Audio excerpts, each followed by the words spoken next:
She was not a bride. She was a debt, paid in full. The man who had arranged the passage, a stern cousin with ink-stained fingers, had called her a solution to two problems.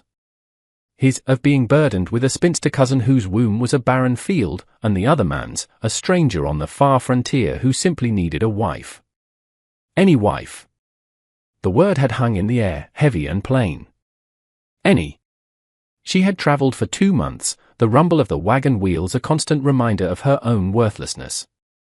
She was a sealed letter, a parcel of unwanted goods being sent where she might, at last, find some meager use. Her name was Ilara, but for the duration of the journey, she was simply the bride from the East. She had practiced the man's name in her mind. Silas. It sounded strong, like river stone. She imagined him to be as hard and unyielding as the land he worked. When the wagon finally creaked to a halt before a simple log cabin, the dust settling like a final judgment, she saw him. He was tall and broad, his face weathered by sun and worry, making him look older than the 30 years her cousin had mentioned. He was exactly as she'd imagined. But the 3 figures standing slightly behind him were not. They were children. 3 of them, lined up like solemn little fence posts. The tallest, a boy of about 12, had his arms crossed, his gaze a hostile flint. A smaller boy stood beside him, half hidden, his eyes wide and fearful. And a little girl, no older than 5, clutched a fold of the man's trousers, her face a pale, tear-streaked oval. Silence stretched, thick and suffocating. The driver cleared his throat, eager to be away. Silas stepped forward, his boots crunching in the dirt. He did not smile. He did not offer a greeting. His voice, when it came, was low and rough, like stones grinding together. My wife, Martha, she passed from fever last winter. He gestured with a slight nod toward the silent trio. These are my children. Caleb, Jonah, and Lily. Ilara felt the air leave her lungs. It was a single, sharp blow. A barren field. Her father's words echoed in the desolate quiet of her mind. She had been sent to this man to give him sons, to fill his house with life. That was her one, singular purpose, a purpose she already knew she could not fulfill. And here, life already existed. Life that was not hers, born of a woman who was gone, a woman who had already given this man everything Ilara could not. She was not just a replacement. She was a failure before she had even begun. She looked from Silas's grim face to the children's. She saw grief. She saw anger. She saw a tiny, bottomless well of loss in the little girl's eyes. This was not a home waiting to be built. This was a ruin. And she had been sent to haunt it. Silas seemed to read the shock on her face, but his expression didn't soften. It was not a plea, but a statement of fact. They need a mother. His words were not an invitation, they were a sentence. Ilara's own barrenness felt like a cruel joke, a cosmic taunt. They need a mother, and they sent him me. She looked at the children again, at their small, fierce faces, and a feeling she hadn't anticipated pierced through the layers of her shame. It was not pity. It was a strange, aching kinship. They were motherless. And in a way, she felt childless. 2 halves of a broken whole. She slowly, deliberately, stepped down from the wagon, her worn boots sinking into the soft dust. Her body ached, her heart was a leaden weight, but she straightened her shoulders. She walked past Silas, her gaze fixed on the 3 children. She stopped a few feet from them, sinking to her knees so she was at their level. The dirt stained her plain travel dress, but she didn't care. She looked at each of them, at Caleb's defiance, Jonah's fear, and Lily's profound sorrow. She held out her empty hands, palms up. Her voice was quiet, fragile, yet it carried in the vast silence. I cannot replace your mother, she said, her words aimed only at them. I wouldn't dare to try. But I am here now. A tear she hadn't realized was forming slipped down her cheek. My name is Ilara. If you'll let me, she whispered, her voice cracking, you can call me Mama. Caleb flinched as if she had struck him. He grabbed his siblings' hands and pulled them back toward the cabin, a silent, stark rejection. Silas watched, his face unreadable. Ilara remained kneeling in the dust, the setting sun casting a long, lonely shadow behind her. She had arrived. And she was utterly, completely alone. The first week was a war of silence. Ilara moved through the small cabin like a ghost, terrified of disturbing the dust of a life that wasn't hers. Martha's presence was everywhere. It was in the neat stack of mending by the hearth, the faint scent of lavender in the linen press, the way the single rocking chair was angled perfectly to catch the morning light. The children were her sentinels, their eyes following her every move. Caleb's were filled with open contempt. He spoke only to his father, and if Ilara passed him a piece of bread at the table, he would take it without a word, without a glance. Jonah was more elusive, a shadow who would disappear for hours, only to be found staring out at the unforgiving prairie from the barn loft. It was little Lily who was the most heart-wrenching. She would not speak at all. She carried a small, worn rag doll everywhere, a relic of her mother, and would sometimes stand in the middle of the room, her thumb in her mouth, her gaze fixed on some point in space only she could see, lost in a world Ilara could not enter. Ilara tried to make herself useful. She cooked, but her bread was heavier than Martha's had been, a fact Caleb made clear by pushing his crusts to the side of his plate. She tried to clean, but she put the tin plates on the wrong shelf, earning a sharp, corrective gesture from Caleb who moved them back to their proper place. Each small failure was a fresh wound. She felt like an imposter, an actress in a play for which she knew none of the lines. Silas was a quiet, constant presence. He would leave before dawn and return after dusk, his body weary from the endless work of the farm. He never criticized her. He never complimented her. He simply ate what she put before him, his gaze distant. He fixed the loose floorboard she tripped on without being asked. He sharpened the dull kitchen knife she struggled with. His kindness was entirely practical, devoid of warmth, and in some ways, that made it harder. It was the kindness one would show to a new piece of farm equipment, not a wife.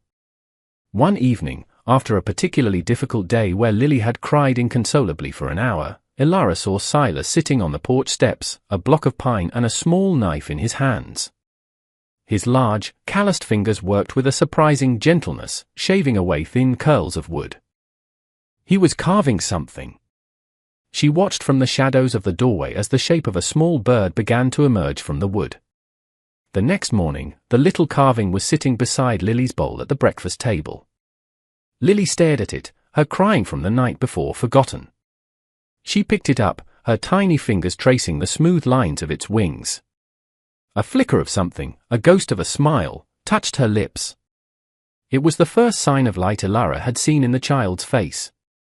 She felt a pang of something sharp and painful in her chest. It was jealousy. He knew how to reach them. He was their father. She was just here. That night, unable to sleep, she noticed a tear in Jonah's only good shirt, hanging from a peg on the wall. It was a small rip near the cuff, but it looked forlorn. By the dim light of a single candle, she took out her small sewing kit, a meager part of her dowry. Her own mother had taught her to stitch, telling her it was a useful skill for a woman. Ilara had always hated it, the tiny, precise movements feeling like a metaphor for the constrained life she was meant to live. But tonight, it felt different. She chose her thread with care, matching the faded blue of the cloth. Her stitches were small and even, a neat line of patient care. She wasn't just mending a shirt, she was trying to mend a piece of this broken family, a piece of this broken life. It took her over an hour.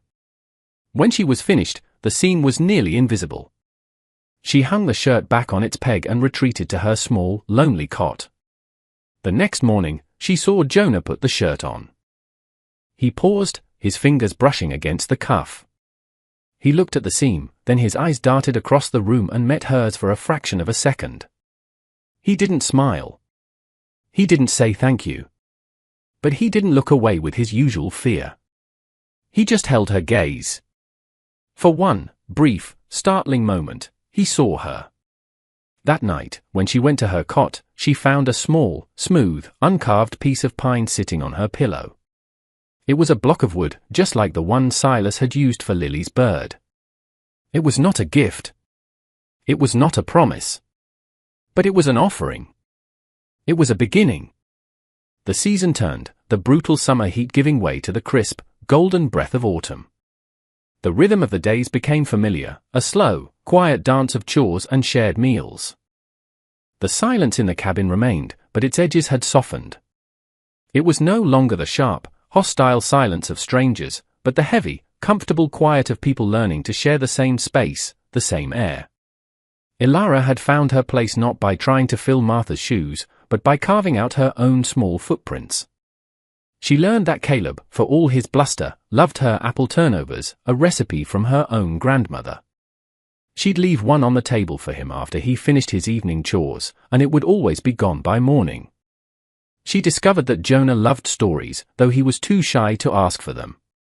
She started reciting old fables and folk tales while she kneaded bread or churned butter, her voice a low, steady murmur.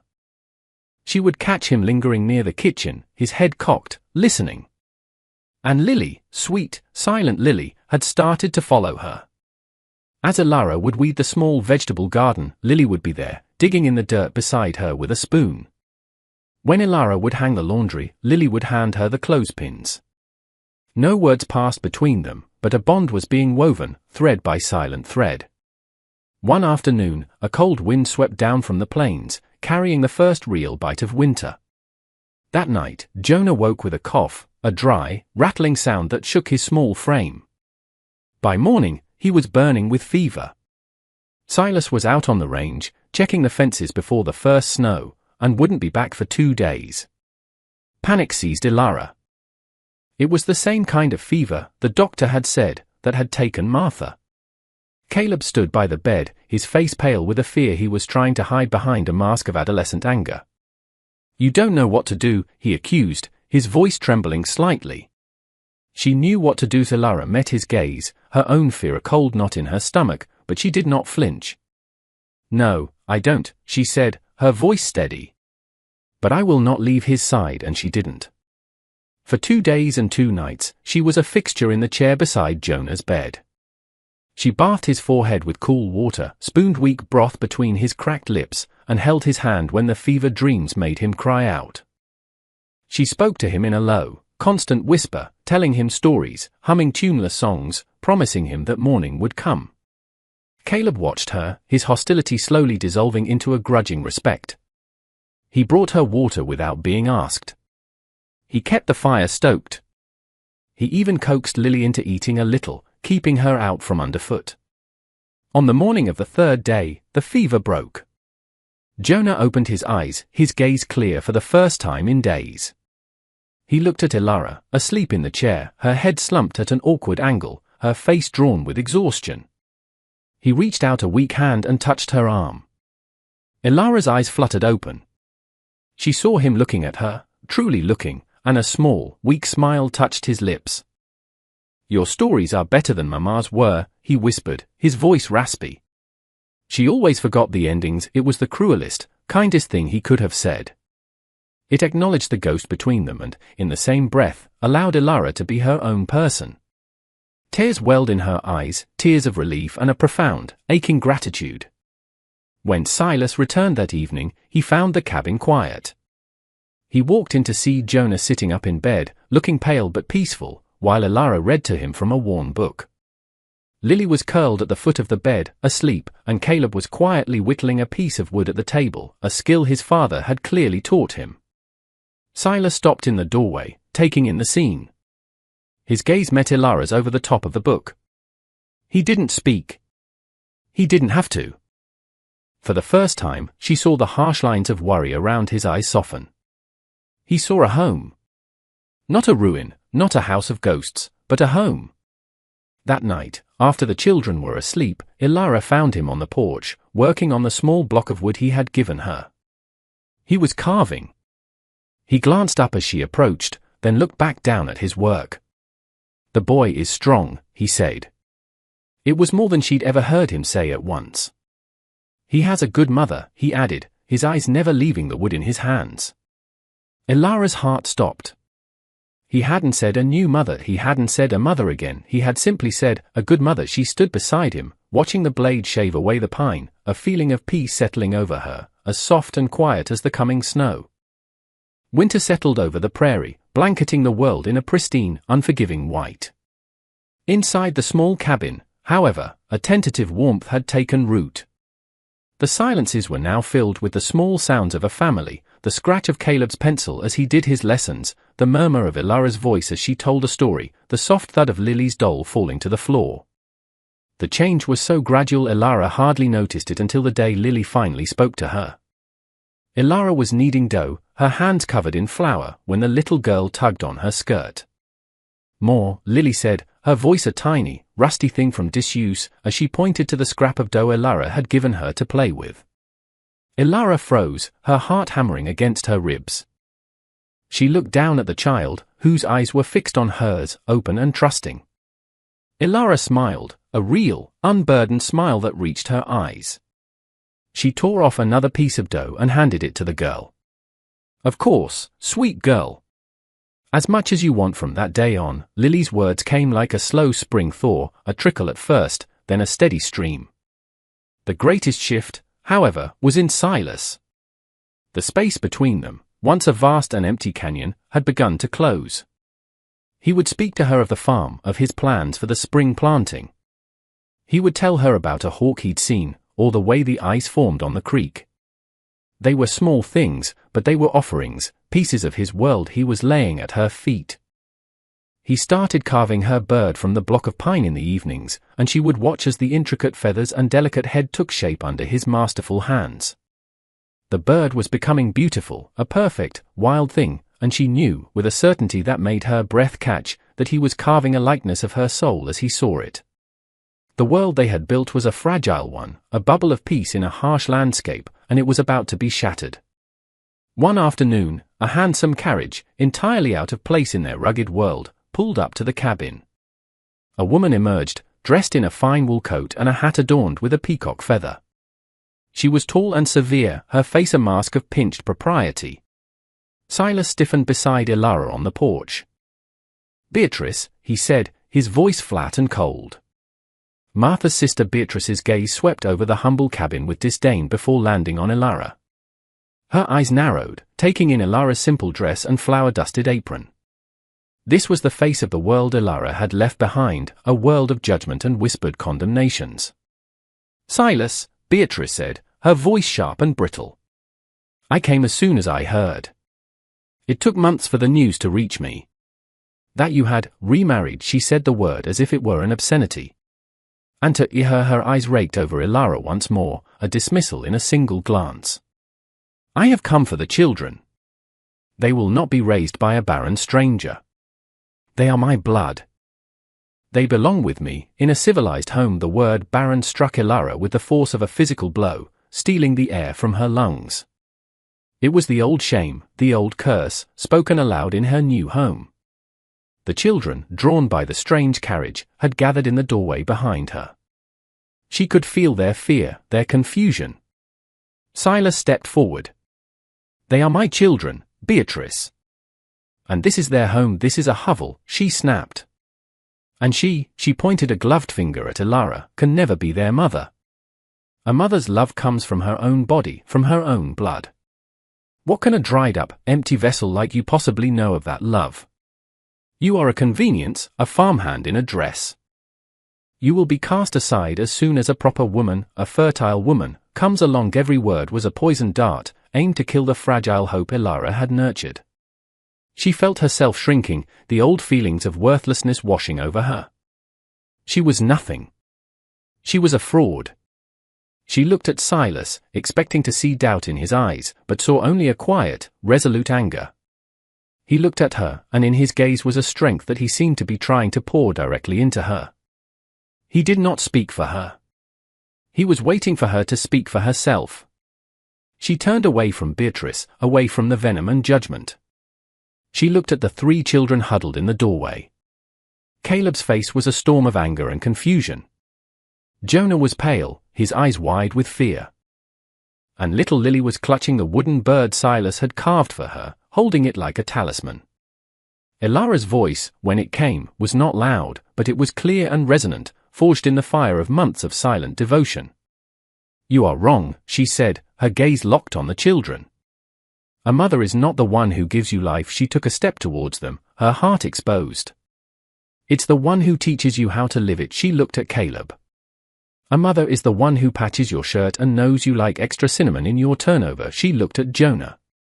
She's the one who holds your hand in the dark and finishes the story so you know the hero makes it home. Her eyes fell on Lily, and her voice softened to a whisper.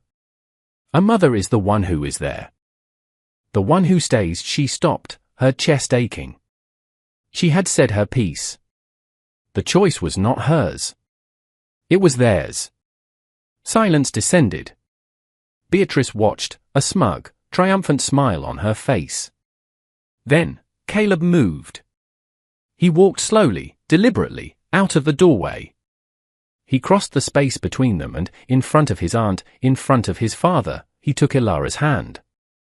His grip was firm, unwavering. A moment later, Jonah followed, taking her other hand. Finally, little Lily ran forward and wrapped her arms around Ilara's legs, burying her face in her skirt. She looked up, her eyes shining. "My mama stays," she said, her voice full of a child's simple, profound certainty. Beatrice stared, her face ashen. She had been defeated, not by arguments or anger, but by a truth so simple it was unbreakable.